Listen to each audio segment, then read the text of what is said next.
And when all this began, I asked him, I said, hey, I need some help. What do we need to put in our building? What kind of skills are out there in your world that what do our kids need to know how to do? We know they need to do some level of math, reading, and science, but what else do they have to do that you really need? Welcome, everyone. Welcome to this podcast. I'm Chelsea Dean. I'm the curriculum director and your host for today.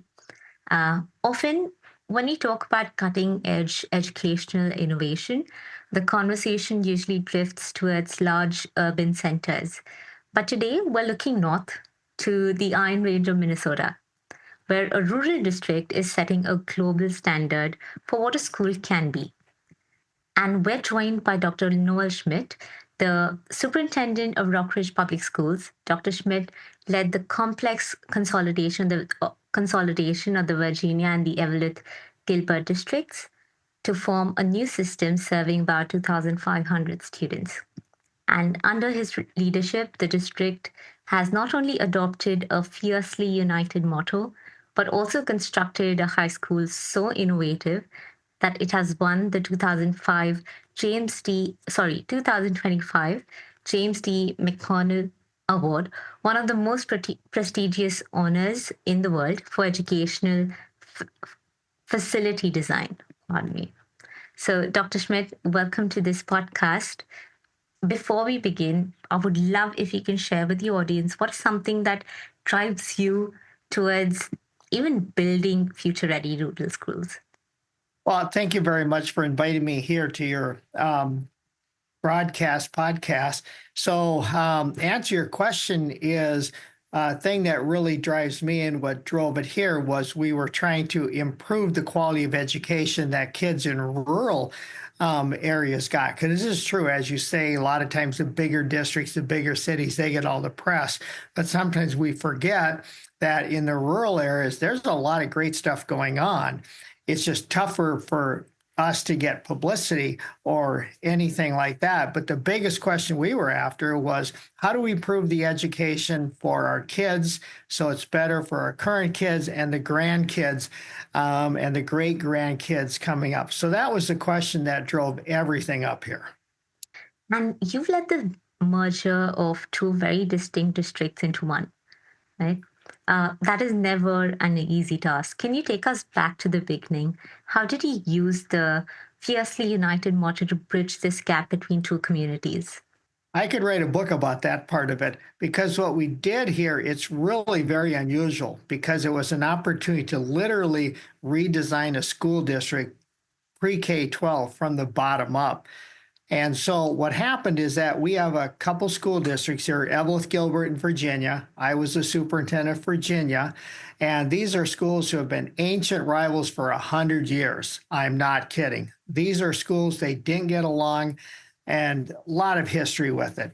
And so we started talking to one another with the question, how can we improve education for the kids? And we had 20 plus combined school board meetings. We had 150 community meetings, which sounds like a lot, and it was, but you really have to do it when you're doing something this complex. So in 2019, after all of these meetings, we had a public vote, and the voters in Eveleth Gilbert and Virginia on the same day, two completely different school districts, voted to cooperate and build a new high school and two new elementaries. This is before they're consolidated. Who does this? Yeah. Almost no one. And then a year later, they then voted to consolidate and put everything together. And it was just incredible what happened. And during that time, we had to rebrand the school. We had to have a new name, new mascot. We had to have names for three new buildings. We needed colors. And so we had to go through all of that at the same time. And so it worked. And the final product here is we have a brand new high school, which just won the huge award. We have two brand new elementaries. One elementary has won a different award. The other one, I think, will, just because we sat in the meetings with the architects on how to design buildings. Because here's a question every educator should know. How do you work with architects to design buildings to construct them for the way kids are going to need to learn in the future. And that's what we did. So have a lot of meetings, have a bunch of combined school board meetings, do a major survey, and then, and focus entirely on instruction for kids, how we can make things better for our kids. That works. It sounds like it did for sure. And this must have been a massive undertaking, right? And you mentioned that you've conducted over 200 community meetings, right? And what was the most surprising piece of feedback that you received from the community that actually changed the entire design of the school, or at least the final design of the school? Here's what it was. When we started this, we didn't necessarily have an end goal on what we were going to do curriculum-wise in the new high school. And so we started with the school boards and the community. They talked about a lot of different options. Should we be like a KIPP academy? Let's focus on math, reading, science exclusively. Should we do an advanced placement? Should we be international baccalaureate? Should we be an outcome-based education? Should we be focusing on something else? The possibilities are endless. What the community here said they wanted was a career academy because they wanted to do something so that our kids, when they left our high school, they had a much better idea of what they wanted to do after high school, not the specific job, but the cluster area where they wanted to work in. And the reason why that took off was because a lot of times kids go to college, and when you talk to them, you ask them, what are you going to do? What are you going to study? And they go, I don't know. Or they change majors in their sophomore, junior year, and all of a sudden they got to start all over and they're $20,000, $30,000 in debt. And we don't want that to happen to our kids. And so the high school career academy, that connection between school and work, and for all kids, I'm not talking about just some kids. It wasn't just the tech ed kids, the kids in the wood shop. This took off like crazy up here. And so we did it. We designed the whole high school on a career academy for all kids. I mean, we're sending kids out to lawyers, to judges, to HVAC, to body paint, to car dealerships, to doctors, nurses, you name it, everything. So our kids are having a way better idea about what it's like. So that's the one. If you ask me, what was the one? It was the community saying, this is what we wanted. And so we designed the building that way. And that's the award. And that's the building that won the major international award. And again, I think just to bring this back, when you talk about, say, 21st century skill development, or even having a flexible student-centered learning environment, how did you incorporate that into this high school, that has actually received this award? And how do teachers inculcate or at least make use of this architecture in their day-to-day classroom? Well, here's how we did this. First of all, if you're a school administrator, you need to be in these meetings with the architects. Because architects know how to design buildings, and Cunningham was great to work with, and so is Kraus Anderson, the builder. But we're the ones who are supposed to know about education and how kids learn best. So here's what we did. We had a whole bunch of more meetings with teachers and community members, like, what do you want in your high school? How do you want these classrooms to look like? And here's what the people said, even kids, because we visited probably 10 or 12 different schools. Before we even started designing, we were in 3 different states to see what other schools were doing, and which you got to do. So here's what we did. What's different is that we have a lot of different size rooms. They're regular classrooms, they're medium-sized classrooms.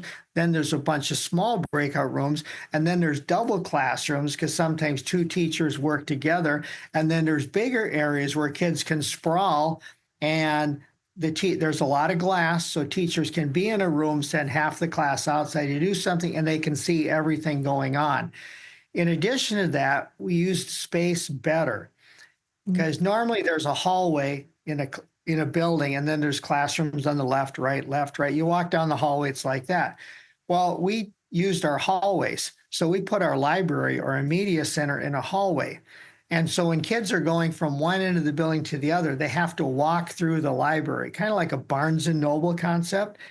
So, and then we put the art studios where kids are designing, drafting, we put that in another hallway. So you have to walk through that area, and it's really kind of cool. It's amazing.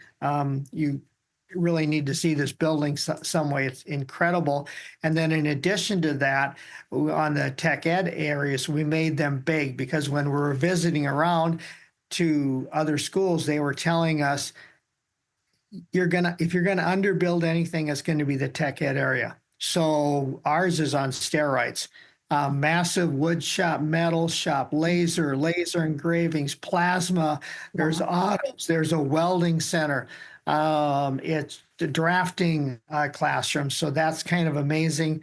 But the biggest thing we did was we're going to a project-based school, and we are a project-based school. So we do project-based learning. So we talked to the Buck Institute, had some training. So we still do some of the traditional classroom activities, but now it's more project-based. There's kids need to work with other kids.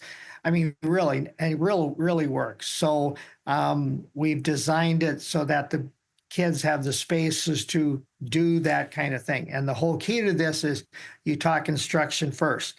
A big thing, don't talk about sports. Don't talk about all those things because you'll get that figured out later on. And we did. And it worked really, really well. And that's where our logo, Fiercely United, came from. Two districts coming together, merging, and because we are fiercely united. Right.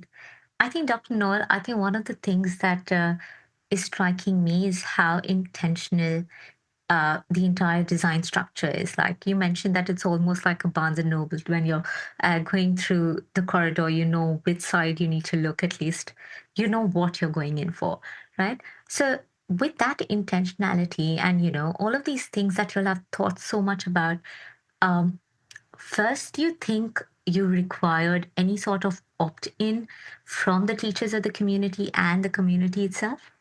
And then maybe you can answer, if you did require it, how did you get it? The building is easy. Designing it a certain way, and when we built it, everybody knew we were building this high school on project-based learning and a career academy. Everybody, because that was a key signature of all our meetings. And there was a process we went to. Teachers were involved. How many academies are we going to have? What are they called? What specific clusters, career clusters, is going to be in the one? And that was another 50 meetings on that one just to finalize that one. So, and what also helped is that because we surveyed our teachers and community, because you got to do that, we knew what they were thinking. And so the teachers all said, yes, green light, we want to do it. This is right for the community. So did the community, because we surveyed them, pencil and paper. We surveyed everybody. If you want to take a survey, we gave it to you. And so we knew what they were really wanted to do. And then we did it. Right. So you had some sort of basis to say that, okay, we're giving you exactly what you need. Oh, absolutely. There was no doubt. Now, from the teacher point of view, I'm not going to say this shift has been easy because we're asking them to teach differently. They're in a new building. And plus, they're working with new teachers from another school district. So we had to bring a new group of teachers together, new curriculum. And so they do have the heavier load because that's going to take a little more time to settle down. But yeah, if the teachers would have said no, like if only 30% of the teachers would have said we support it, we would be dead in the water. But we knew that over 80% of our teachers supported it, so it was green light. That's amazing. That's really nice to hear. Go ahead, Dr. Noor. Oh, and another big thing, back to a question you had asked, well, what are the important things? Another big important thing was we came up with processes to work around the negative people. Because in every community, there's always a group that say no. And no matter what you do, they're going to say no. And depending who you talk to, that's anywhere from 5 to 20% of your population. And so what happened is that when I came up here, I heard a lot of things like, well, that's never going to happen. Good luck with that, Schmidt. There's no way their voters are going to do that. They don't want that. There's no way they're going to work together. I heard everything. But once you get past that initial negative thing and talk to most people, and we did that by having a lot of meetings and we surveyed everybody because we wanted to get past the negative people because they're very vocal in telling you what they think. But we wanted to hear what the quiet people, who's not talking, what do they really think? Yeah. And so we got to them through the community meetings and the massive survey we did. It was like a 10-page survey. It had a lot of stuff in there, and we got 20% return rate back, which is really good. So we know it's valid and reliable.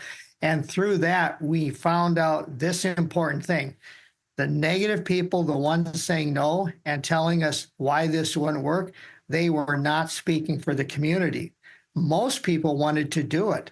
And so a big walkaway is when you're doing a major reform or something like this, is you got to figure out a way to find out what the people who aren't talking really think and get around the people who are just saying no, because they will block you. And the no people think they speak for everyone. Well, we discovered they don't. I mean, this is so interesting. I think you're one of the few who has actually designed around what you need to tackle immediately, right? Because we know that these are going to be concerns that are going to come up, right? Mhm. And always after the ones who are going to give us the positive feedback. But again, how do we maybe not get them on our side, but at least deal with the community the way it's supposed to be dealt with, right? Like with compassion and with the listening ear. So, just with this, I think one of the things that I'm really impressed about is how you're taking robotics and skilled trade really integrating it into your school.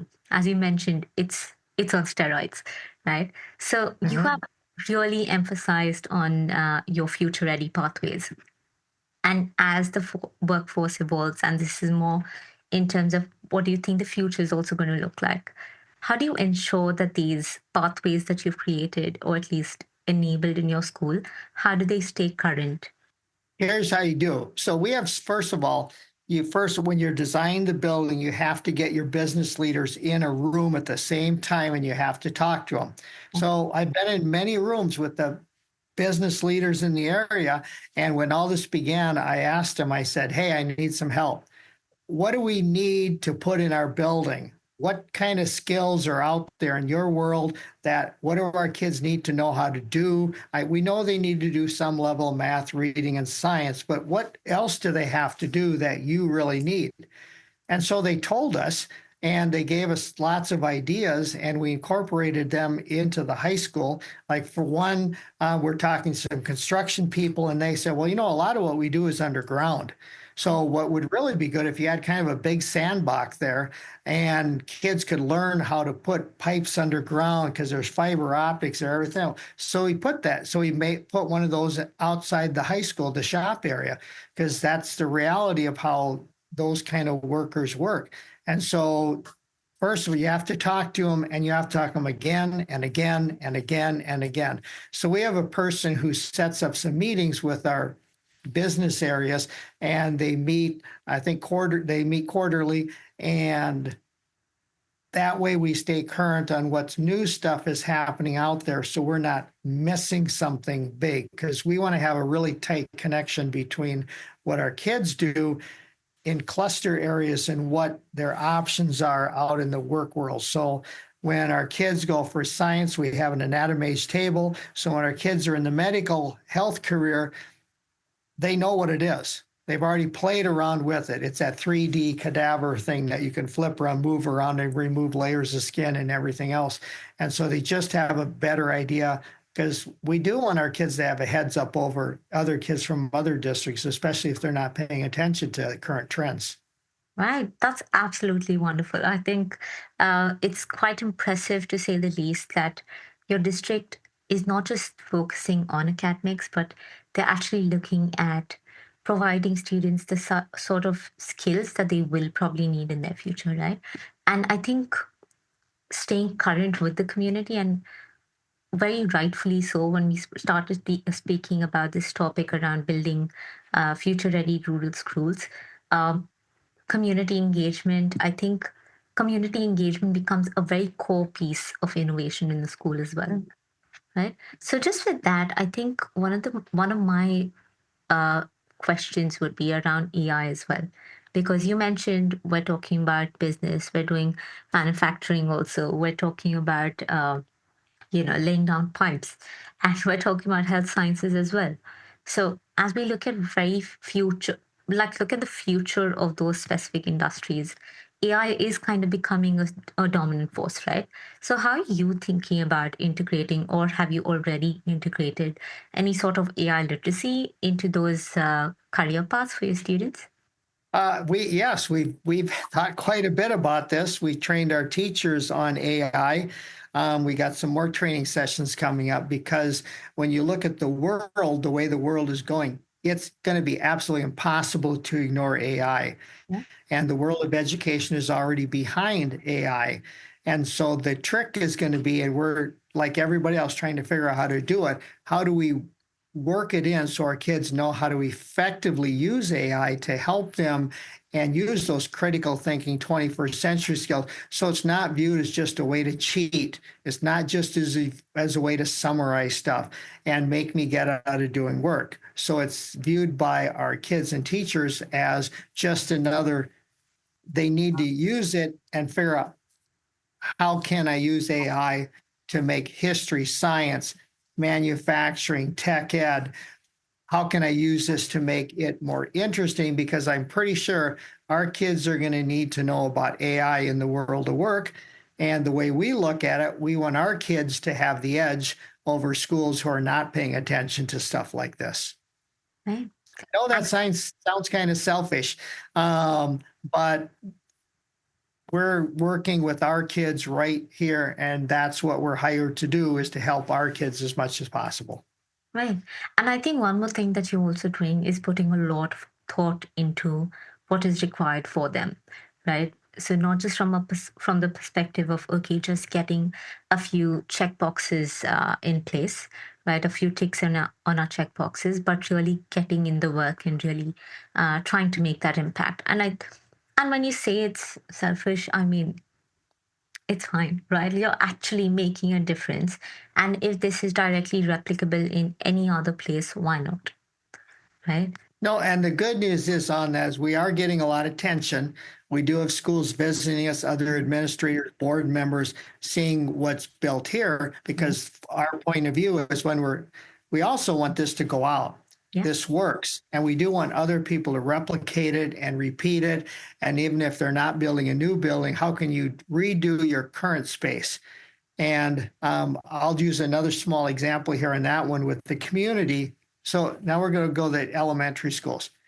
We had community meetings and we heard from people, kids got to move. Why are they sitting in desks all day? They got to move around their kids. They're elementary kids.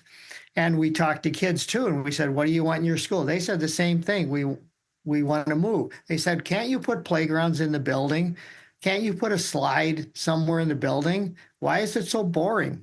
And so we looked at each other and we kind of go, why can't we do these things? So we did. And so in one of the buildings, we have a slide right by the cafeteria from second floor to first floor. You can go down the slide. We have a full blown ninja, like think Ninja Warrior, like you see on TV, lower level, where kids can go around and do run, grapple, play. It's awesome. As far as I know, it's the only one in the United States in a school like this. Then in the other elementary, we have a playground right in the middle with 2-story high crawling, all those things you want in a good playground. And when kids go in that building, the younger kids especially, they look at it, they just run to it because they're attracted to it. Yeah. So that's another way how you get community input on the non-academic side, so kids can move and play even in cold northern Minnesota. And how's the attendance been then? I'm hearing that there's a lot of changes that you've made, right? And with these changes, have you seen direct impact or any sort of impact on attendance, engagement, or even behavior referrals? This year, now this is the third year the high school's been open. Yeah.